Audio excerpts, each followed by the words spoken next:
Hello and welcome back. कैसे आप सब? मैं हूं आदिल रशीद और आप देख रहे हैं फटाफट क्लासेस। दोस्तों आज हम बहुत ही एक इंपॉर्टेंट चैप्टर जो है वो हम डिस्कस करने वाले हैं, जिसका नाम है fundamental rights of India, fundamental rights of Indian constitution. ठीक है, लेकिन एक रिक्वेस्ट है, बैकग्राउंड में आज नॉइज आ सकता है थोड़ा सा, क्योंकि आज मेरा जो वो हेडफोन है वो उधर ही रह गया लाइब्रेरी में, भूल गया मैं। और दूसरा ये, कल भी मैंने आपसे एक रिक्वेस्ट की थी कि मेरा जो कल से जो है ना, पिछले कुछ 2-3 लेक्चर से रेस्पॉन्स जो है वो बिल्कुल नेगेटिव में आ रहा है। ठीक है, नेगेटिव रेस्पॉन्स मुझे मिल रहा है। और आई मीन टू से कि मतलब मैं लेक्चर अपलोड कर रहा हूँ, लेकिन बच्चे जो है वो देख नहीं रहे हैं। कुछ ही बच्चे देख रहे हैं जो परमानेंट मतलब व्यूअर्स हैं, वो देख रहे हैं कुछ।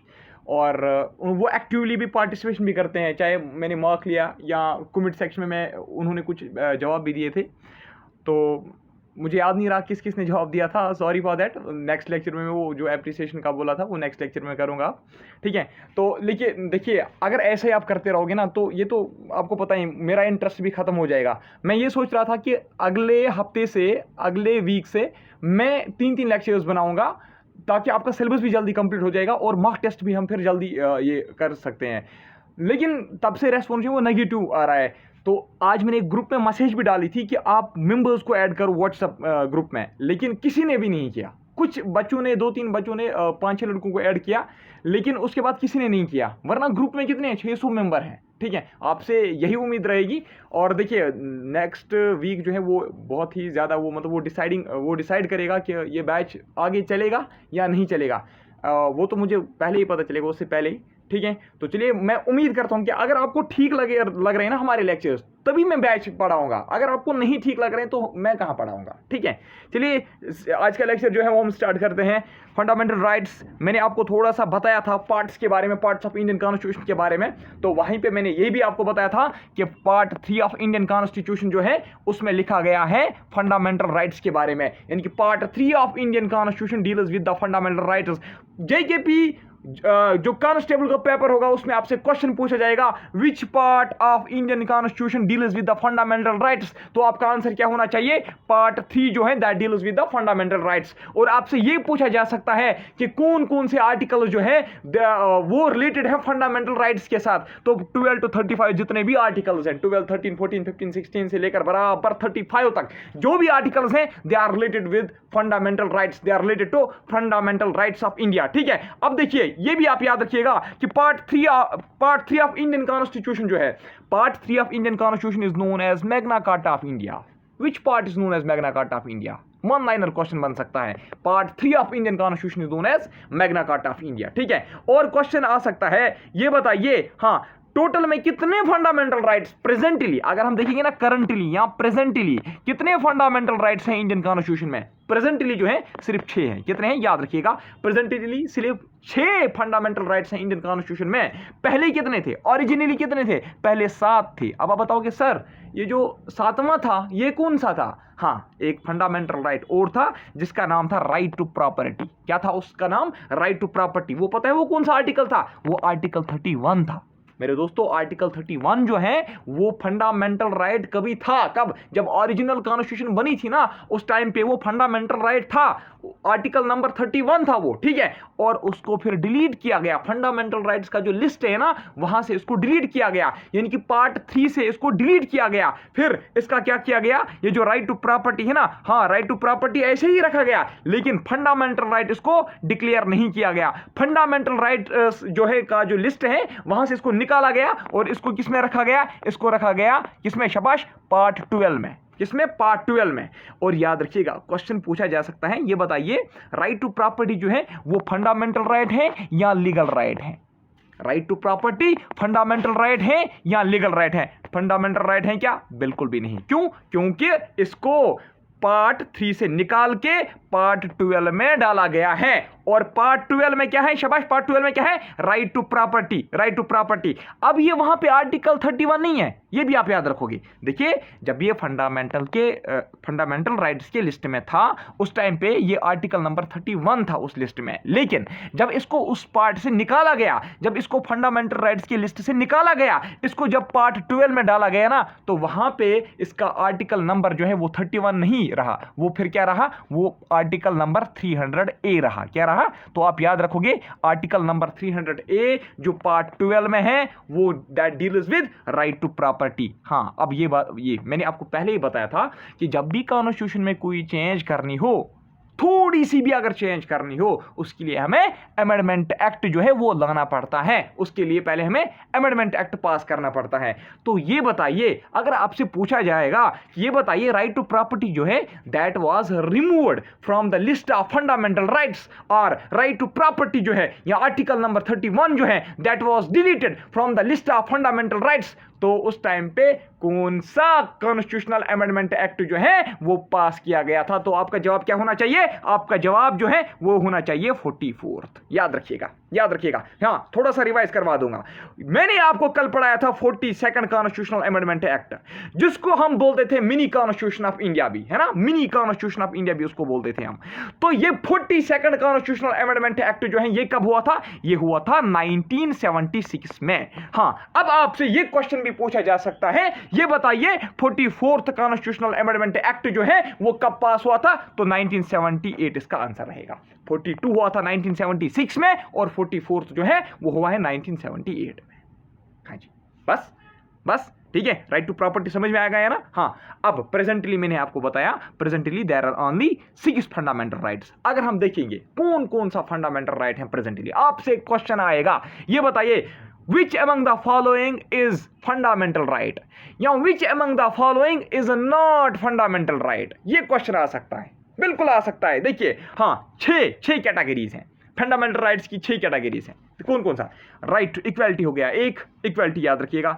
राइट टू फ्रीडम हो गया 2, फ्रीडम याद रखिएगा। कीवर्ड्स याद रखिए, कीवर्ड जब आप याद रखते हो ना तो फिर आपको ऑब्जेक्टिव जो है ना, ऑब्जेक्टिव टाइप के जो क्वेश्चंस होते हैं ना, अगर आपको कुछ याद भी नहीं होगा ना, अगर आपने कोई कीवर्ड याद रखा होगा ना तो वो जो है ना, अगर आप तुक्का भी मारोगे ना वो ठीक फिर होता है। ठीक है, देखिए, हाँ, right against exploitation, right to freedom of religion, cultural and educational rights and right to constitutional remedies, ये 6 फंडामेंटल राइट्स हैं। ठीक है, हाँ, इसमें भी इक्वालिटी के फिर अलग अलग टाइप्स हैं आर्टिकल्स में। ठीक है, जैसे 14, 15, 16, 17, 18 है। ठीक है, हाँ, देखिए, ऐसे भी क्वेश्चन पूछा जा सकता है। आर्टिकल 14 to 18 डील्स विद, तो नीचे आएगा right to equality, right to freedom, right against exploitation, तो याद रखिएगा राइट टू इक्वालिटी। ठीक है, तो 14 to 18 जो है, आर्टिकल 14 to 18 जो है, 14, 15, 16, 17 and 18 they deal with right to equality. Article 19, 20, 21, 22 जो है they deal with right to freedom. ठीक है, ऐसे ही 23 एंड 24 जो आर्टिकल 2 है that deal with right against exploitation. Article 25 से लेकर 28 के बीच में जितने भी आर्टिकल हैं they all deal with the right to freedom of religion. Article 29 to 30 जो है they deal with cultural and educational rights. Article 32 जो है that deals with the right to constitutional remedies. यहीं पे याद करने की कोशिश करो। देखो क्या होता है जब आप लेक्चर को ऐसे ही रहने देते हो ना, जैसे मैंने आज 10 बजे लेक्चर अपलोड किया, अब आप बताओगे मैं कल से पढ़ूंगा। ठीक है, तो कल मैं और एक लेक्चर अपलोड करूंगा, तो आपका फिर ये बैकलॉग रह जाता है। हाँ, और अगर आप यहाँ पे ध्यान नहीं रखते हो, अगर आप यहीं पे चीज़ों को जो है यहीं पे याद रखने की कोशिश नहीं करते हो, तो क्या होता है फिर जब आप लेक्चर खत्म होने के बाद कॉपी सामने रखते हो ना, अपने नोट सामने रखते हो, तो आपको कुछ याद ही नहीं आता है, क्योंकि आपने ध्यान ही नहीं रखा होता है क्लास में। ठीक है, हाँ, और एक बात मैं आपको बता दूं पहले ही, अब डरना नहीं इस पीडीएफ से। इस पीडीएफ में मैंने कुछ पॉइंट जो है वो मैंने मतलब जो जेकेपी कांस्टेबल लेवल के नहीं है। क्योंकि मैंने आपको पहले ही बताया है, अगर आप कोई भी एग्जाम दोगे तो आपको ये प्रेपरेशन से काम आनी चाहिए। ठीक है, इसलिए मैंने कुछ पॉइंट्स रखे हैं एक्स्ट्रा, लेकिन वहां पे मैं आपको बताऊंगा कि जेकेपी कांस्टेबल के लिए ये पॉइंट नहीं है। ठीक है, डरना नहीं है। देखिए, हाँ, अब हम पहले स्टार्ट करेंगे फंडामेंटल राइट्स से। ठीक है, फंडामेंटल राइट्स आपने अक्सर सुना होगा। देखो, जहां पे भी आपने फंडामेंटल राइट्स पढ़े होंगे ना, वो आपको आर्टिकल 14 से स्टार्ट करवाते हैं। हालांकि हमने देखा कि 12 से लेकर 35 के बीच में जितने भी आर्टिकल्स हैं वो सारे के सारे they are related with the fundamental rights. तो आर्टिकल 12 और 13 को लोग क्यों नहीं पढ़ाते हैं? आर्टिकल 12 और 13 में क्या लिखा गया है, यही पे एग्जामिनर आपको फंसा सकता है। वो आपको 12 या 13 के रिलेटेड ही क्वेश्चन डाल सकता है। हाँ, देखिए, आप जहां पे भी देखोगे, हाँ, जो भी आप आर्टिकल पढ़ोगे, कहीं ना कहीं आपको स्टेट मिलेगा। टर्म स्टेट ऐसे STAT स्टेट आपको मिलेगा। जैसे मैं आपको बताऊंगा, यहां पे आप देख सकते हो, यहां पे मैं आपको दिखाऊंगा, एक सेकेंड। जैसे यहां पे आर्टिकल 14 की डेफिनेशन क्या है? The state shall not deny. State को डिने नहीं करना है। स्टेट, ये स्टेट कौन है? ये स्टेट कौन है? ये स्टेट कौन है? इस स्टेट में इस स्टेट में सिर्फ हमारा जेएंड की स्टेट नहीं आता है, वो आप नहीं समझना। इसमें सिर्फ राजस्थान का, गुजरात का, तमिलनाडु का, केरला का, कर्नाटका का स्टेट नहीं आता है। इसमें स्टेट नहीं आता है। ये स्टेट नहीं, इसका मतलब राज्य नहीं है। इसका मतलब है पूरा जो सेंट्रल गवर्नमेंट है। स्टेट का मतलब है पूरा जो सेंट्रल गवर्नमेंट है, जो पार्लियामेंट है। स्टेट का मतलब है जो स्टेट लेजिस्लेचर है, स्टेट लेजिस्लेचर, पार्लियामेंट। स्टेट का मतलब है जो मतलब ये है, क्या इसको बोलते हैं, जैसे आरबीआई है, जो भी ऑर्गेनाइजेशंस, ठीक है, जो भी हम कहेंगे इन सिंपल लैंग्वेज हम कहेंगे बॉडीज, जो भी अथॉरिटीज, ठीक है, जो भी अथॉरिटीज नोट करो ये, क्योंकि इसमें नहीं लिखा हुआ है। जो भी बॉडीज, कोई भी अथॉरिटी, कोई भी बॉडी हो, अगर वो बाय लॉ बनी है, क्या बनी है? बाय लॉ, यानी कि पार्लियामेंट में पहले एक रेजोल्यूशन पास किया गया और उसके बाद ही वो ऑर्गेनाइजेशन, वो अथॉरिटी, वो बॉडी जो है वो वजूद में आई, वो इस्टेब्लिश हुई, तो वो आएगा स्टेट में। मैं एग्जांपल दूंगा, जब एग्जांपल दूंगा तभी आपको समझ में आएगा। आरबीआई जो है ना, आरबीआई तो पार्लियामेंट नहीं है, आरबीआई तो स्टेट लेजिस्लेचर भी नहीं है। ये एक ऐसी बॉडी है जिसको बाय लॉ बनाया गया है ना। या म्यूनिसिपल कमिटीज, म्यूनिसिपल बोर्ड जो होते हैं ना, म्यूनिसिपल कमिटीज का बोर्ड, म्यूनिसिपल बोर्ड्स, ठीक है, म्यूनिसिपल बोर्ड्स, या पंचायतस, कोई भी आप मतलब गवर्नमेंट बॉडी जो भी आप देखोगे ना, जिसको भी रेगुलेट गवर्नमेंट करता है, या सेबी, या एलआईसी, जो भी स्टैच्यूटरी बॉडीज होती है, याद रखिएगा, जो भी स्टैच्यूटरी बॉडी है, या पार्लियामेंट है, मेन चीजें इसमें आपको यही याद रखनी है। पार्लियामेंट, स्टैच्यूटरी बॉडीज, ठीक है, म्यूनिसिपल बॉडीज, या स्टेट लेजिस्लेचर, ये इसमें मेन चीजें आप याद रखोगे, ठीक है। यानी कि देखिए, कुछ ऑथर जो है ना वो सिंपल लैंग्वेज में लिखते हैं कि जो भी, जहां पे भी आप देखोगे ना गवर्नमेंट का इंटरवेंशन है, जहां पे भी आप देखोगे ना कि इस बॉडी में गवर्नमेंट का हाथ है, इस बॉडी को गवर्नमेंट रेगुलेट करती है, मेंटेन करती हैं, यहां पे गवर्नमेंट एम्प्लॉइज हैं, तो वो सारी जो बॉडीज, ऑर्गेनाइजेशन वगैरह है ना, अथॉरिटीज जो है वो स्टेट कहलाती हैं, वो स्टेट में आती हैं, ठीक है। उसको हम स्टेट बोलते हैं कलेक्टिवली। एक स्टेट होता है अलग, जिसका मतलब हम समझते हैं एक राज्य, ठीक है, एक स्टेट, एक रियासत, वो अलग है। लेकिन ये वाला स्टेट जो है ना, ये वो वाला स्टेट नहीं है। इस स्टेट में बहुत सारी चीजें आती हैं, ठीक है, ये कॉम्प्लेक्स सिस्टम है। इसमें पार्लियामेंट आता है, स्टेट के लेजिस्लेचर्स आते हैं, स्टैच्यूटरी बॉडीज आती हैं, आरबीआई आता है, एलआईसी आता है, ठीक है, बहुत सारी बॉडीज आती हैं। तो आप याद रखोगे, जहां पे भी गवर्नमेंट का इंटरवेंशन होगा वो स्टेट कहलाएगी, ठीक है, वो स्टेट में इंक्लूड होगी, ठीक है। अब देखिए, कभी क्या होता है, जो प्राइवेट कंपनी होती है ना, प्राइवेट कंपनी, कभी कभार क्या होता है, प्राइवेट कंपनीज भी अगर गवर्नमेंट के लिए काम कर रही होंगी ना, तो उनको भी स्टेट में क्या किया जाता है, शुमार किया जाता है, उनको भी स्टेट के साथ इंक्लूड किया जाता है, ठीक है। ज़्यादा ये एग्जाम में पूछा जा सकता है, पूछा भी नहीं भी जा सकता है, लेकिन पता होना चाहिए आपको। कोई पूछेगा कल, आप तो 14 से मुझे गिनवा रहे हो फंडामेंटल राइट्स, 12 और 13 क्या है? 12 में लिखा गया है स्टेट की डेफिनेशन, ठीक है। स्टेट क्या है, स्टेट हम किसको कहेंगे, ठीक है। अब आर्टिकल 13 क्या है? आर्टिकल 13 कहता है laws inconsistent with or in derogation of the fundamental rights. देखिए, कॉन्स्टिट्यूशन में इंडिपेंडेंस ऑफ जुडिशरी है। मैंने आपको पहले ही बोला था कि जुडिशरी जो है उस पे पार्लियामेंट जो है ना, पार्लियामेंट जुडिशरी को कंट्रोल नहीं कर सकती है। जुडिशरी जो है ना, उसको बिल्कुल अलग अपने ये है पावर्स हैं, ठीक है। मतलब पार्लियामेंट या प्राइम मिनिस्टर जो है वो हमारे चीफ जस्टिस साहब को ये नहीं कह सकता कि आप मेरा फेवर करो, या जो मैं आपको बताऊंगा आप वही जो फैसला है वही सुनाओ, नहीं, वो नहीं कह सकते। हाँ, हमारी जो जुडिशरी है ना, जो सुप्रीम कोर्ट है या हाई कोर्ट है, ठीक है, या कोई भी कोर्ट है, ठीक है, judiciary particularly supreme court, high court, इनको पावर दिया गया है, कॉन्स्टिट्यूशन इनको पावर देता है। कॉन्स्टिट्यूशन याद रखिएगा, कॉन्स्टिट्यूशन इनको पावर देता है, क्या, किस चीज का पावर? वो बोलता है इनको कि अगर पार्लियामेंट कभी कानून बनाती है, क्या बनाती है, पार्लियामेंट अगर कभी कानून बनाती है, कोई एक्ट पास करती है, कोई लॉ बनाती है, तो उसके बाद आपको मैं पावर देता हूं कॉन्स्टिट्यूशन बोलता है, कॉन्स्टिट्यूएंट असेंबली बोलता है किसको? जुडिशरी को, इंडियन जुडिशरी को। आपको हम पावर देते हैं। अगर आपको कभी ऐसा लगेगा कि कोई भी कानून जो पार्लियामेंट ऑफ इंडिया बनाता है या स्टेट लेजिस्लेचर बनाता है या कोई भी एग्जीक्यूटिव बॉडी या LIC या क्या इसको बोलते हैं RBI, SEBI वगैरह, कोई भी ऐसा कानून बनाता है जो आपको लगता है कि ये कॉन्स्टिट्यूशन ऑफ इंडिया की खिलाफ वर्जी करता है, ये कॉन्स्टिट्यूशन ऑफ इंडिया को वायलेट करता है, तो उस टाइम पे आप उस लॉ को नल एंड वॉइड, ये बात याद रखिएगा, NULL, ठीक है, नल एंड वॉइड करार देना, ठीक है। तो कॉन्स्टिट्यूशन ऑफ इंडिया क्या बोलता है इंडियन जुडिशरी को? अगर आपको कभी भी ऐसा लगता है कि पार्लियामेंट ने कोई ऐसा लॉ बनाया जो कॉन्स्टिट्यूशन ऑफ इंडिया को वायलेट करता है, तो उस टाइम पे आप उसको नल एंड वॉइड करार देना। नल एंड वॉइड का मतलब होता है कि उस कानून को आप खत्म करना, ठीक है।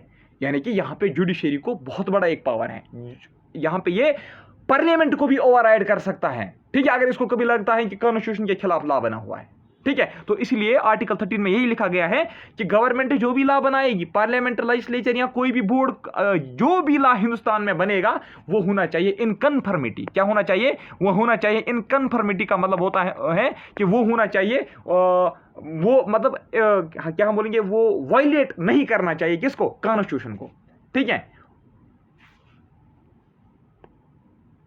समझ गए आप 12 और 13? कोई भी क्वेश्चन होगा, कुछ होगा, व्हाट्सएप नंबर मैंने दिया है आपको। अगर और भी ज़्यादा डिटेल में इसको पढ़ने की ज़रूरत होगी तो आप मुझे बता सकते हो, मैं पढ़ा दूंगा, ठीक है। लेकिन यहाँ पे इतना याद रखना, 13 का मतलब इतना ही है कि कोई भी लॉ जो है, कोई भी बॉडी बनाए उसको, चाहे लेजिस्लेचर बनाए, पार्लियामेंट बनाए या कोई और बॉडी बनाए, वो जो लॉ बनाएंगे वो इनकंसिस्टेंट नहीं होने चाहिए, मतलब वो कॉन्स्टिट्यूशन का वायलेशन जो है वो नहीं करनी चाहिए, ठीक है। हाँ, अगर वो वायलेशन करेंगे तो क्या होगा?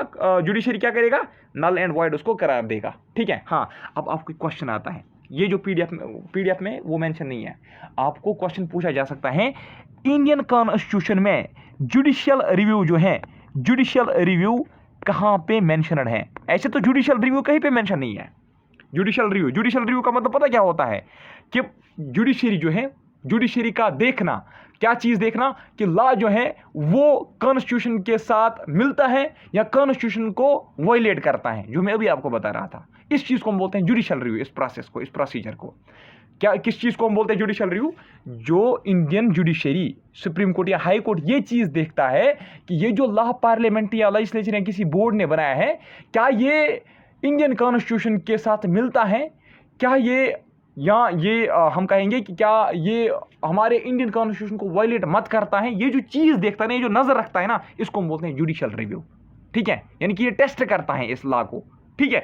तो इसी चीज को हम बोलते हैं जुडिशियल रिव्यू। तो आपको क्वेश्चन पूछा जा सकता है कि ये इम्प्लिसिट किस में? इम्प्लिसिट का मतलब होता है कि इनडायरेक्टली ये किस में मेंशनड है? इनडायरेक्टली मेंशनड है आर्टिकल 13 में। अभी मैं बोल रहा था आपको, ये इम्प्लिसिट है। इम्प्लिसिट का मतलब होता है कि ये इनडायरेक्टली किस में मेंशनड है? आर्टिकल 13 में। इम्प्लिसिटली किस में मेंशनड है? Judicial review.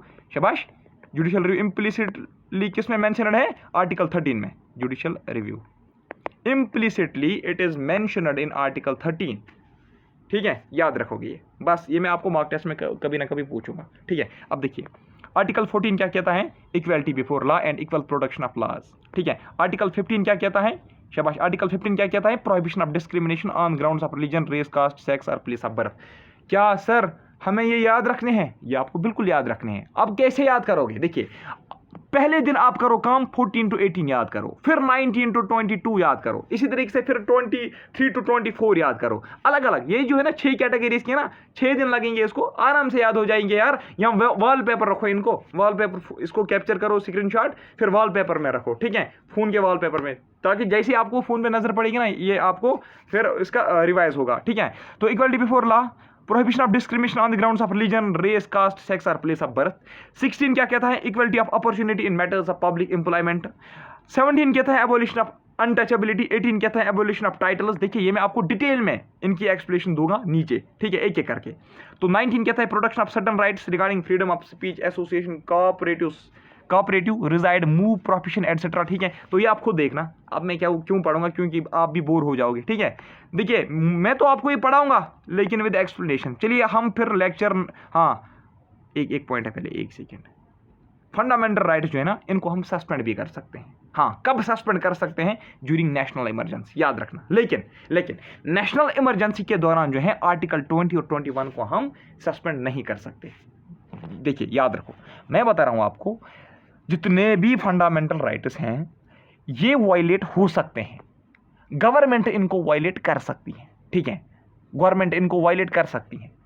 उस टाइम पे हम कोर्ट को भी ये नहीं कह सकते। मैंने आपको पहले लेक्चर में बोला था, अगर हमारे कोई राइट्स छीन लेता है, अगर हमारे कोई फंडामेंटल राइट्स की मैं बात कर रहा हूं, अगर हमारे फंडामेंटल राइट्स कोई छीन लेता है तो हम कोर्ट जा सकते हैं, ठीक है। लेकिन जिस टाइम पे नेशनल इमरजेंसी लगती है ना, उस टाइम पे फंडामेंटल राइट्स जो है अगर वो सस्पेंड होंगे ना तो आप कोर्ट नहीं जा सकते। हाँ, लेकिन एक बात है याद रखना, गवर्नमेंट जो है वो उस टाइम पे नेशनल इमरजेंसी के टाइम पे सारे फंडामेंटल राइट्स जो हैं वो वायलेट कर सकती हैं, वो हमसे छीन सकती हैं, लेकिन आर्टिकल 20 और 21 नहीं छीन सकती। यानी कि कुछ भी हो जाए आर्टिकल 20 और 21 जो है इसका वायलेशन नहीं होगा, ये हमसे छीने नहीं जा सकते, ठीक है। अब सर आर्टिकल 20 और 21 क्या है, पढ़ाऊंगा ना कल या परसों जो है, हम इस लेक्चर तक पूछिए, वहां पे डिटेल्ड एक्सप्लेनेशन दूंगा, ठीक है। फिलहाल आप ऐसे याद रखिएगा। हाँ, आज हम पहले 14 to 18 जो हमारे आर्टिकल हैं, जिसको हम बोलते हैं राइट टू इक्वालिटी, उसमें हमारा पहला आर्टिकल है आर्टिकल 14। आर्टिकल 14 क्या कहता है? ऊपर मैंने आपको बताया राइट टू इक्वालिटी, ठीक है। हाँ, या equality before law, state shall not deny to any person equality before law or equal protection of laws within the territory of India। Sir इसका मतलब क्या है? स्टेट शैल नॉट, स्टेट यानी कि चाहे लेजिस्लेचर हो, चाहे पार्लियामेंट हो, कोई भी बॉडी हो, वो किसी भी पर्सन को, एनी पर्सन वो किसी भी पर्सन को क्या कर सकता है? वो किसी भी पर्सन को डिनाई नहीं कर सकता। क्या डिनाई नहीं कर सकता? Equality before law and equal protection of laws. मैं समझाता हूं, घबराओ मत, इधर ही रहो एक सेकेंड। देखिए, यानी कि चाहे पार्लियामेंट हो, चाहे स्टेट लेजिस्लेचर हो, चाहे कोई भी बॉडी हो, गवर्नमेंट की बॉडी हो, वो क्या करेगी? कॉन्स्टिट्यूशन ऑफ इंडिया कहता है उनको कि आप पे हक बनता है कि जितने भी लोग हैं, कोई भी पर्सन हो, चाहे एलियन हो, ठीक है, यानी कि चाहे फॉरेनर हो, चाहे कोई एलियन हो, या चाहे कौन हो, शबाश, चाहे सिटीजन ऑफ इंडिया हो, आप एक काम करना, जितने भी पर्सन होंगे, कोई भी पर्सन हो, आप उनको बराबर, कानून की नजरें जो है, कानून की नजर में आप उनको बराबर देखोगे। मैं समझाता हूं। हाँ, चाहे एलियन हो, चाहे मैं हूं, चाहे यहां का सिटीजन है, चाहे शाहरुख खान है, ठीक है, चाहे पीएम नरेंद्र मोदी जी हैं, चाहे राहुल गांधी हैं, चाहे कोई जो होता है ना, मान लो कोई मिडिल क्लास का आदमी, ठीक है, चाहे आदिल रशीद है, ठीक है, चाहे मुनीर साहब है, चाहे कुलबीर सिंह है, कोई भी है, लेकिन यहां पे क्या होगा? लॉज जो है ना वो सबके लिए बराबर है। मतलब अगर मोदी जी मर्डर करेगा, ऐसा तो नहीं होगा, ठीक है यार, गलत नहीं समझना, चाहे मोदी जी मर्डर करे, शाहरुख खान मर्डर करे, या मैं मर्डर करूंगा, सजा सबको बराबर मिलेगी, ठीक है, सजा सबको बराबर मिलेगी, कानून सब पे एक ही अप्लाई होगा, ठीक है।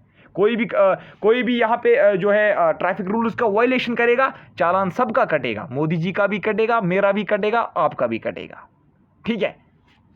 तो इसका मतलब क्या है? आर्टिकल 14 यही चीज कहता है कि कानून के नजरें जो है, कानून की नजरों में जो है सब बराबर होने चाहिए। और ये किसको देखना है? स्टेट को। स्टेट में कौन आता है? जितने भी मैंने आपको बताया बॉडीज आती हैं, लेजिस्लेचर आता है, पार्लियामेंट आता है, तो उनको क्या करना चाहिए? उनको डिनाई नहीं करना चाहिए।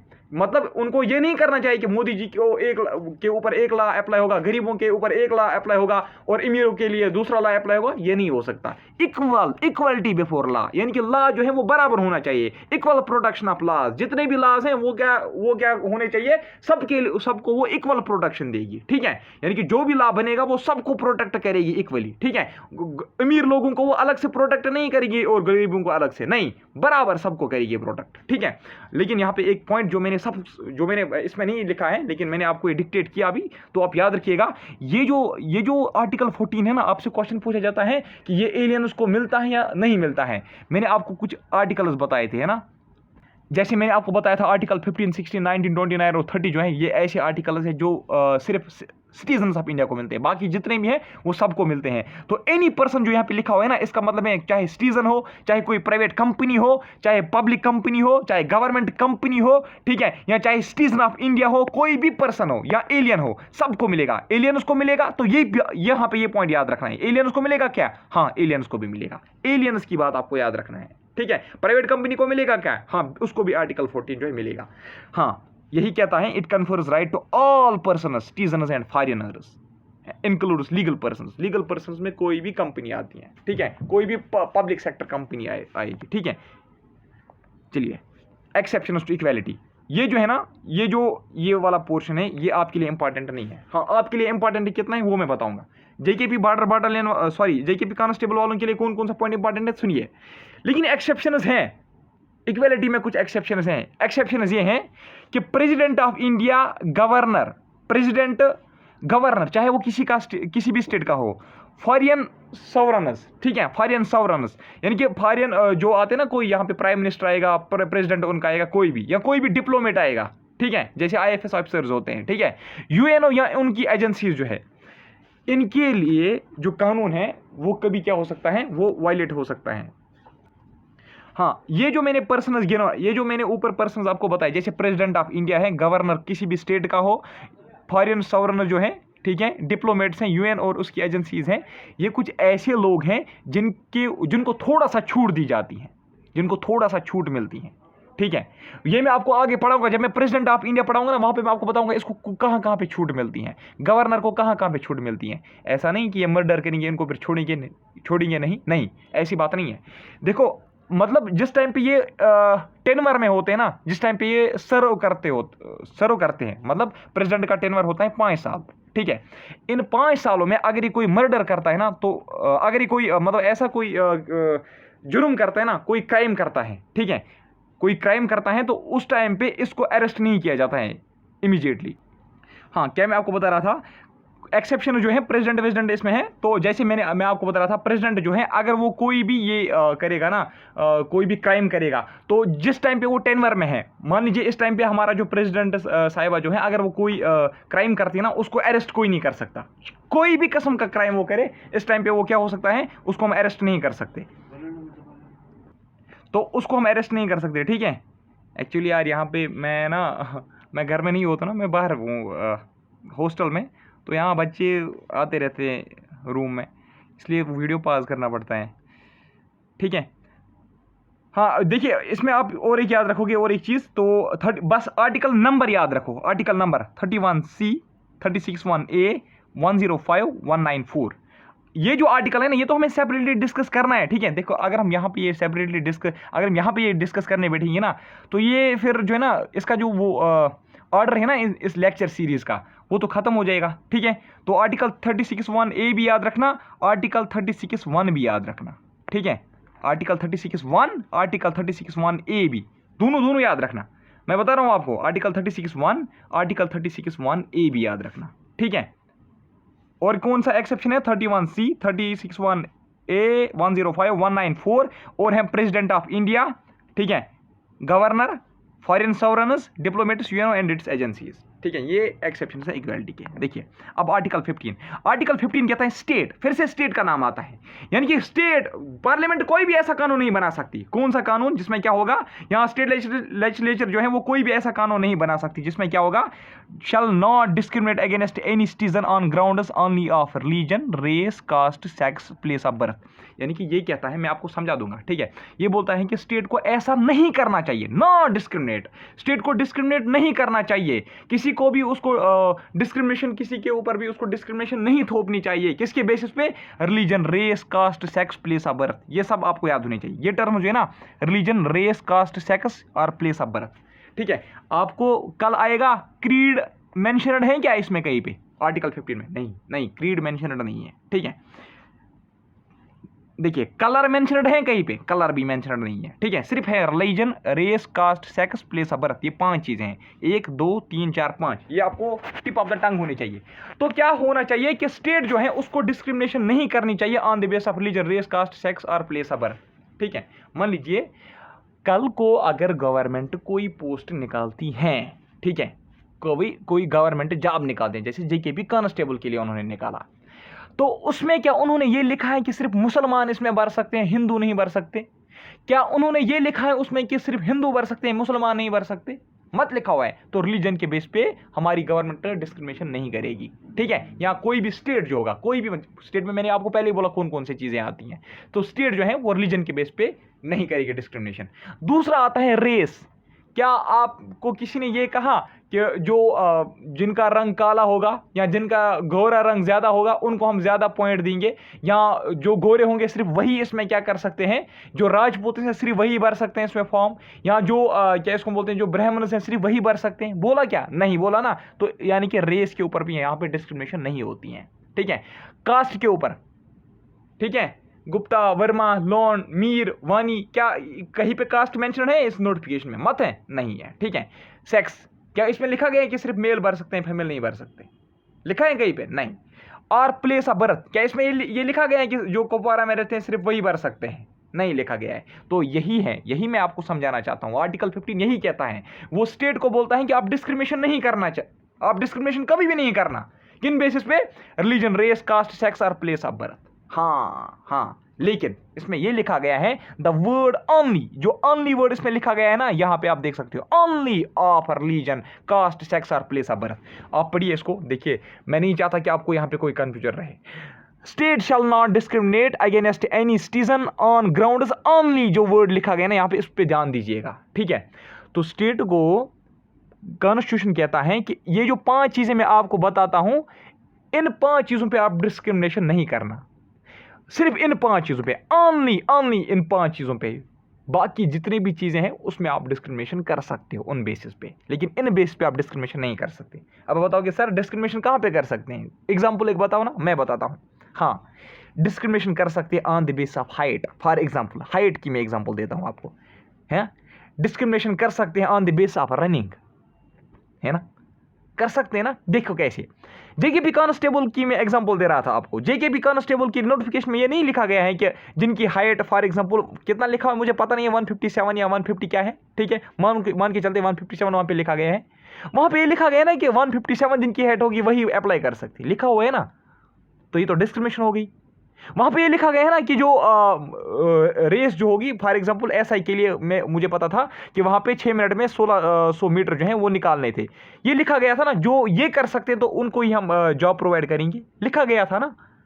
तो यही मैं बता रहा था आपको कि ये जो 5 चीजें हैं ना, इन 5 चीजों पे डिस्क्रिमिनेशन नहीं कर सकते। बाकी जितनी भी चीजें हैं वहां पे डिस्क्रिमिनेशन वो कर सकते हैं उन बेसिस पे। इन 4 बेसिस पे वो डिस्क्रिमिनेशन, 5 बेस पे, इन 5 बेसिस पे वो डिस्क्रिमिनेशन नहीं कर सकते। बाकी जितनी भी चीजें हैं उन पे डिस्क्रिमिनेशन कर सकते हैं। ठीक है, समझ आया ना आपको? अब समझ आया ना? नहीं, आपको मां कसम सच बताओ, समझ आ गया? सच बताना, कमेंट सेक्शन में सच बताओ, समझ में आ गया?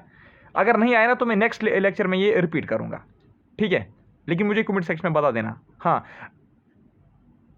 अब देखिए अब क्या होता है, लेक्चर चल रहा है ना। हाँ, देखिए 15(2) this provision prohibits discrimination both by state and private individuals. देखिए क्या होता है, यहां पे लिखा है स्टेट शैल नॉट, ठीक है, ये आर्टिकल 15 क्लास 1 है, याद रखिएगा, आर्टिकल 15 क्लास 1 है। आर्टिकल्स के भी फिर डिफरेंट ये होते हैं, पार्ट्स होते हैं, जैसे चैप्टर में अलग अलग पैराग्राफ्स होते हैं ना, इसी तरीके से आर्टिकल के भी यहाँ पे अलग अलग कभी क्या होते हैं, क्लास होते हैं। लेकिन ज़्यादा ध्यान आपको देने की जरूरत नहीं है, बस 15(1) और 15(2) याद रखो बस। 15(2) ये कहता है कि ये जो डिस्क्रिमिनेशन है ये स्टेट भी नहीं कर सकता है और प्राइवेट इंडिविजुअल भी नहीं कर सकता। मैं एग्जाम्पल दूंगा मैं, जैसे यहाँ पे लिखा था स्टेट को ये डिस्क्रिमिनेशन नहीं करनी है, ठीक है, लेकिन 15(2) में लिखा गया है, 15(2) में कुछ प्रोविजंस लिखे गए हैं, जिसमें क्या लिखा गया है कि वो प्रोविजंस है, फॉर एग्जांपल उसमें लिखा गया है कि कोई भी ऐसा, चाहे स्टेट हो या कोई प्राइवेट इंडिविजुअल में हम आते हैं, हम लोग आते हैं, सिटीजन्स ऑफ इंडिया आते हैं, ठीक है। यानी कि आप देखो, अगर आपको कभी घर में कोई नौकर रखना होगा ना, तो आप क्या कर सकते हो, आप बोल सकते हो किसी को कि मैं घर में हिंदू को रखूंगा या मैं घर में मुस्लिम को रखूंगा। आप कभी ये बोल सकते हो कि मुझे जो नौकर चाहिए, मुझे जो चाहिए घर में नौकर काम करने के लिए, वो जो है वो क्या होना चाहिए, वो फीमेल होनी चाहिए या वो मेल होना चाहिए। आप खुद डिस्क्रिमिनेशन कर सकते हो। सिटीजन जो है ना, जो हम प्राइवेट इंडिविजुअल्स होते हैं, प्राइवेट इंडिविजुअल्स हमें कहते हैं, हम जो प्राइवेट इंडिविजुअल्स हैं हम डिस्क्रिमिनेशन कर सकते हैं, ये वाली डिस्क्रिमिनेशन, लेकिन स्टेट नहीं कर सकती।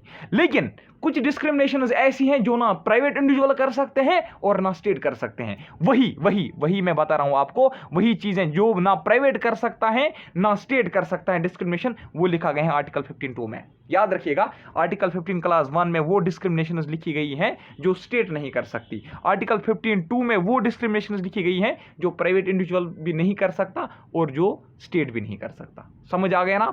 देखिए, हाँ, अब आप बताओगे सर जेकेपी कांस्टेबल का जो ये है क्या इसको हम बोलते हैं नोटिफिकेशन आई है, उसमें लिखा गया है कि ईडब्ल्यूएस वाले जो हैं उनको हम 10% रिजर्वेशन देंगे, ओबीसी वालों को अलग से देंगे रिजर्वेशन। सर ये तो यहाँ पे डिस्क्रिमिनेशन हो गई, जो ओपन मेरिट वाले हैं उनको तो रिजर्वेशन मिल ही नहीं रही है। हाँ देखिए, ये इसमें एक्सेप्शन है, जैसे आर्टिकल 14 में हमने एक्सेप्शन देखे ना, ऐसे ही आर्टिकल 15 जो है इसके भी 4 एक्सेप्शन है। वो कौन कौन से हैं? वो एक एक्सेप्शन ये है कि स्टेट जो है ना, स्टेट को कॉन्स्टिट्यूशन परमिट करता है कि आप वुमेन और चिल्ड्रन के लिए जो है आप कोई भी एक्स्ट्रा एफर्ट लगा सकते हो, आप उनको कोई भी मतलब एक्स्ट्रा बेनिफिट दे सकते हो वुमेन और चिल्ड्रन के लिए। आर्टिकल 15 में लिखा गया है, आर्टिकल 15 में। वरना देखिए, आप समझ रहे हो एक्सेप्शंस क्या होता है। आर्टिकल 15 में यह लिखा गया है कि सेक्स के बेसिस पे आप डिस्क्रिमिनेशन नहीं कर सकते, आप मेल फीमेल नहीं कह सकते, आप मैन वुमेन नहीं कर सकते, आप ये नहीं कह सकते कि मैन को देंगे वुमेन को नहीं देंगे, आप ये नहीं कह सकते कि वुमेन को देंगे कि मैन को नहीं देंगे। लेकिन एक्सेप्शन उधर से ही फिर कहा गया है, हाँ अगर आप बच्चों और औरतों के लिए कोई एक्स्ट्रा उनको बेनिफिट देना चाहते हो, ठीक है, कुछ कंडीशंस में, तो वहां पे आप दे सकते हो, ठीक है, वहां पे वो डिस्क्रिमिनेशन नहीं माना जाएगा। हाँ अगर आप जो socially and educationally backward classes हैं, जो एससीज और एसटीज हैं, अगर आप उनको रिजर्वेशन देते हो तो वो हम ये नहीं कहेंगे कि ये डिस्क्रिमिनेशन है, ठीक है। तो ये एक्सेप्शन है इसके, ठीक है। या ईडब्ल्यूएस जो है, ईडब्ल्यूएस जो कैटेगरी हम लोगों को देते हैं, ये भी किसमें नहीं माना जाएगा, ये भी डिस्क्रिमिनेशन नहीं मानी जाएगी, ठीक है। समझ आया ना? ईडब्ल्यूएस, एससी एसटीज को जो है कुछ एडवांसमेंट देना, वुमेन और चिल्ड्रन को एक्स्ट्रा बेनिफिट देना, ये इसकी एक्सेप्शंस हैं, ठीक है। अब यहाँ पे इंपॉर्टेंट पॉइंट पता क्या है, आपको ये नहीं पूछा जाएगा, मैंने पहले ही बोला ना 51, 52, 53 ये आपको नहीं पूछा जाएगा, हाँ लेकिन इतना पूछा जा सकता है, ये बताइए जो 15(2) है ना, वो प्रोहिबिट करता है किसको, स्टेट को भी और जो प्राइवेट इंडिविजुअल्स हैं दोनों को वो प्रोहिबिट करता है कि आप डिस्क्रिमिनेशन नहीं कर सकते, ठीक है। हाँ अब देखिए एक्सेप्शंस क्या है, यहाँ पे मैंने आपको बताया था ईडब्ल्यूएस कैटेगरी के बारे में, इंपॉर्टेंट है ये टॉपिक, इसके रिलेटेड आपको नॉलेज होनी चाहिए। ईडब्ल्यूएस की जो कैटेगरी है ना, ये पता है कब आई, ये 19 अमेंडमेंट एक्ट 2005 से आई, ठीक है, ईडब्ल्यूएस की कैटेगरी, ठीक है, नहीं सॉरी ईडब्ल्यूएस 103 अमेंडमेंट एक्ट से आया 2019 में, ठीक है। इसमें कहा गया कि 10% रिजर्वेशन हम देंगे, ठीक है, याद रखा ना, 10% रिजर्वेशन मिलेगी कहाँ पे, एजुकेशनल इंस्टीट्यूशंस में। और 103 अमेंडमेंट एक्ट से आया था, कब आया था, 2019 में। कितनी रिजर्वेशन मिलेगी, 10%। अब ये जो ओबीसी का कोटा है ना, ये पता है कब आया, ये आया 93 अमेंडमेंट एक्ट 2005 से। अगर आपसे पूछा जाएगा कितनी रिजर्वेशन मिलती है, तो 27% रिजर्वेशन मिलती है, ठीक है। आईआईटी, आईआईएम, जितने भी बड़े बड़े हायर इंस्टीट्यूशन है ना, वहाँ पे भी ये रिजर्वेशन मिलती है ओबीसी वालों को, ठीक है। देखिए आज के लेक्चर में इतना ही है। अब मैं आपको फिर से बता देता हूँ, फिर से बार बार बता देता हूँ, किसी को भी अगर कोई पर्सनल डाउट है ना, वो भी मुझे पूछ सकता है। अगर आपको आज का लेक्चर समझ भी नहीं आएगा ना, अगर मुझे 3 बार भी पढ़ाना पड़ेगा ना, मैं पढ़ाऊंगा, लेकिन मुझे कहना आप पहले ही, क्योंकि एग्जाम हॉल में फिर आप पछताओगे वरना, ठीक है। कोई भी कंफ्यूजन होगा, क्वेरी होगी, कोई भी क्वेश्चन होगा, मुझे आप पूछ सकते हो, मैंने आपको पर्सनल व्हाट्सएप नंबर दिया है, ठीक है। मैं पता है 8:30 से लेकर रात के 12 बजे तक मैं फ़ोन पे ऑनलाइन रहता हूँ, मैं सिर्फ उस टाइम पे यही काम करता रहता हूँ, बच्चों के डाउट्स वगैरह जो है सॉल्व करता रहता हूँ, ठीक है। चलिए भाई, टेक केयर। लेकिन एक काम करना प्लीज़, व्हाट्सएप ग्रुप में हर कोई बंदा जो है वो 10-10 मेंबर ऐड करेगा, ठीक है। हमारे यहाँ पे व्हाट्सएप ग्रुप में एटलीस्ट 5-6 हज़ार मेंबर होने चाहिए, ठीक है, अगले 10 दिनों में। वरना आपको पता ही है यार, इंटरेस्ट कम होता जा रहा है, फिर ये पता नहीं ये जो बैच है ये कंप्लीट हमारा होगा या भी नहीं, या नहीं भी होगा, ठीक है भाई। Take care, thank you very much.